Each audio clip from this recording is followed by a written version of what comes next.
Most of the people who live around Lake Atitlan in the western highlands of Guatemala are indigenous people. There are 350 million indigenous people worldwide, and they are to be found in a large number of countries and in all continents. The United Nations has declared 2004 to 2014 as a second decade for indigenous peoples. The aim is to further international cooperation in promoting the rights of indigenous people everywhere. In Guatemala, most of the indigenous people are of Mayan descent, and their lifestyle has changed little over the centuries. This is the reality the tourists come to see. But it's not the only reality for the indigenous peoples of Guatemala. It's not an accident that the local history is painted on a cemetery wall. In common with indigenous peoples all over the world, Guatemala's indigenous peoples have a history of injustice and persecution. The great achievements of Mayan civilization came to a brutal end with the invasion of the conquistadors. Under colonialism and later independence, Mayan people were effectively excluded as citizens. Recent decades brought 36 years of civil war that killed an estimated 200,000 people. Peace accords were signed in December 1996, and despite the celebration of 10 years of peace, the indigenous peoples of Guatemala are still marginalized and struggling to assert their human rights. The mass executions in remote indigenous villages will not be forgotten.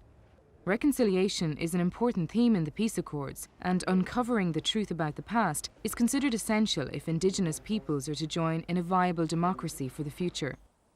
This mass gravesite at Camalapa was exhumed over the last 2 years. 284 bodies were uncovered. The scientists clarify the identity and gather forensic evidence about the killings. They hope to secure convictions and challenge any impunity from crimes of genocide.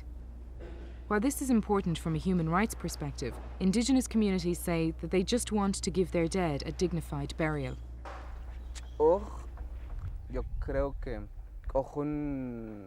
The main problem we face is the legacy of the armed conflict. It has left an imprint. It left scars on the people. People are left to think that the only way to solve their problems is to fight. But I don't think that way. I believe that by helping each other, trying to understand each other, we can resolve our problems. Official figures suggest that at least 5 million people, about 40% of the population, are indigenous Guatemalans. 74% of them live in poverty, and they continue to suffer from racial, social, economic, and cultural discrimination. Like most indigenous people worldwide, their human rights are often not respected. Guatemala appears to be a modern, developing country. 10 years of peace has brought stability and prosperity, for some. On the other side of town, you'll find a predictable pattern of social disadvantage. Indigenous people are overrepresented in statistics for illiteracy, unemployment, life expectancy. A quarter of indigenous children don't go to school and work to support their families. Some indigenous children are not even registered at birth, contributing further to their marginalization and vulnerability.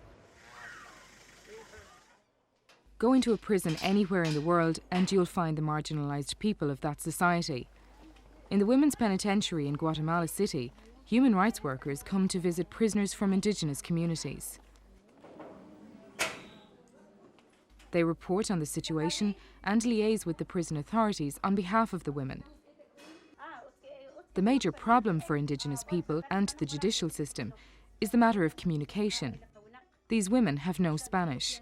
At the time of their arrest, trial and imprisonment, they could not understand what was going on. Some claim they never understood the charges put against them and protest their innocence. One way of highlighting political and civil rights issues is through the network of over 200 local community radio stations in Guatemala. Ixchel Stereo broadcasts in indigenous languages and is run on a voluntary basis. Discussion and information programs form a large part of the station's output, along with language classes and programs celebrating traditional culture. It claims an audience of 25,000 people.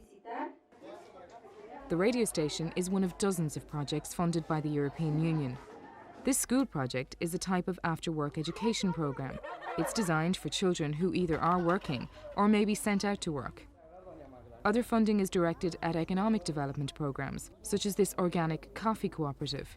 the European Union is the largest contributor to development aid in Guatemala. Our presence here in Guatemala concerns lots of other issues, but indigenous peoples are part of the population that is not included in the development of this country. This country lately has been developing a little bit, but this part of the population is being somehow forgotten, and we would like to help. You cannot fight against poverty when a big part of your population is out of this development, so you have to include them. The Choyaj family live on a small holding and, like their neighbours, farm maize and beans. They also have chickens. There are 5 children in the family, and today the eldest is working in the fields. Everyone helps with the chores. But this year, William is going to secondary school. No previous generation has had this opportunity. Funding from the European Union has enabled the Katoki Farmers Cooperative to develop an educational programme for 12 to 15-year-olds. Importantly for this community, it doesn't cost money to come to school here. There's a strong vocational dimension to the education, along with academic work. Bilingual education is practiced, and the pupils also learn English. They study computer science. They get a rounded education that includes health and civic studies. Locals say they used to see children around here carrying firewood on their backs. Now they carry school bags.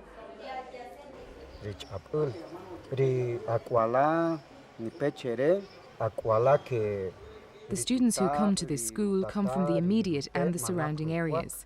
They come from very poor families. Even though they can contribute to the family income at home, they come here to the school because they value an education. And here they get a very good education and very good food. The facilities here are a very high standard, and the environment is very suitable for learning. Increasingly, Indigenous groups are working together to campaign for a better deal internationally. EU support is also helping in giving a voice to Indigenous representatives in international fora, to support their coordination across continents, to share information. So far, there has been some progress with the United Nations in promoting a specific declaration on the rights of Indigenous peoples. We all have the same problems as Indigenous peoples. We share the same issues. And we, the Indigenous women, the Indigenous people of Mexico and Central America, and all Indigenous people everywhere, we are already working together to accomplish the same goals. Indigenous peoples are looking for something most people take for granted. They want the right to freely pursue their political, economic, social and cultural development.